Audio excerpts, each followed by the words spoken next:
Well, hello everybody from the Tarbus, doing my morning video out here.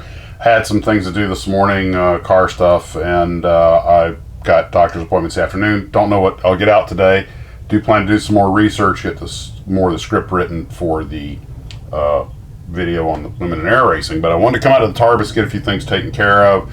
Got the tornado fixed and on the shelf, and a little rearranged, fixed a few broken models, just things that have fallen off of. But I was noticing, I was looking at the Cold War missile build kits. I'm going to do the Matador, and also its Terracruiser, and also the Vanguard from Glencoe, repopped the old Adams kit. And I realized something about both of these kits, and I guess it's just coincidental, but both of them are multicolor kits. The Vanguard has white body parts and green gantry parts, and the Matador has black plasticky rubber wheels, which are hollow. They're the bag's not open, but it looks like the big Terracruiser balloon tires, but when you flip it around, it's a hollow shell. It's not a full tire, and that's in black.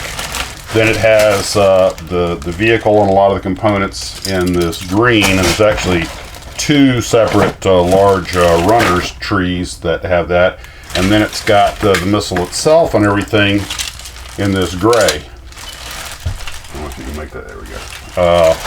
So I thought that was kind of interesting, sort of the era of multimedia kits. The missile looks much simpler than the vehicle it comes in, just like the rocket. The Vanguard looks simpler than the gantry, which is, not surprising. I knew somebody who actually worked for, I believe it was Boeing, and he was an engineer who had worked on the launch umbilical tower, the thing that kicked my butt when I tried to make one out of paper. Well, the launch umbilical tower was an incredible piece of equipment in its own right, and the more I read that book, Rocket Ranch, the more I realized just how complex it was. Well, he was telling me, of course, this is back in the days when everything was done on drafting boards. And I may have mentioned this before, but he said that quality control was a huge deal. No one group could make a decision. Everybody involved had to be involved to make sure everyone got the memo. So all of the drawings were in these big trays that the big engineering drawings are in. Each one of them had 3 locks on it. A Boeing representative had one key, a NASA representative had another key, and the contractor was actually doing, I guess, the building had the 3rd key, and all 3 of them had to go up there and turn their keys like missile silo launches to get the drawer open. That way, when any time a change or an alteration was made, everybody was in the loop. They all signed it and initialed it and so on and so forth, and that was kind of their command and control for that sort of stuff. So the launch towers, how we talk about how painting the faces of a character really make the character come to life. You can botch a lot of things, but if you have a good face on it, it comes to life. And each model, just like having figures with a model, adds a lot of life to it. Every type of model has that different thing, and and biological texture can be the hardest thing if you're trying to do one of the flower kits or the kitten kits or or a figurine kit.